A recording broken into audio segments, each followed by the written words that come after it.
ఈరోజు నేను డెలివరీ అయినాక ఎందుకు మంచిగా వాటర్ తీసుకోవాలి దాని గురించి చెప్పాలనుకుంటున్నాను. I'm doctor Bhargavi Reddy, practicing లైఫ్లెస్ హాస్పిటల్లో.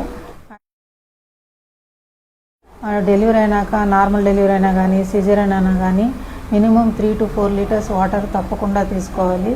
కాంప్లికేషన్స్ అవాయిడ్ చేసేదానికి urinary tract infections, constipations, gastritis, indigestion, plus milk ప్రొడక్షన్కి వాటర్ అనేది చాలా ఇంపార్టెంట్. మళ్ళీ అట్లాగే బ్లడ్ క్లాట్స్ ఫామ్ అవుతుంది. ఒక్కోసారి ఈ బ్లడ్ క్లాట్స్ ఫామ్ అయ్యి బ్రెయిన్కి వెళ్ళింది అనుకో, అప్పుడు మనకు ఫిట్స్ వచ్చి లైఫ్ థ్రెటనింగ్ కాంప్లికేషన్స్, అన్కాన్షియస్ వరకు వెళ్తారు. అందుకని డెలివరీ అయినాక సిజర్ అయినా కానీ నార్మల్ డెలివరీ అయినా కానీ 3 to 4 లీటర్స్ వాటర్ తప్పకుండా అందరూ తీసుకోవాలి. ఈ వీడియో ఎందుకు చేస్తున్నామంటే లాస్ట్ వీక్ నార్మల్ డెలివరీ అయింది.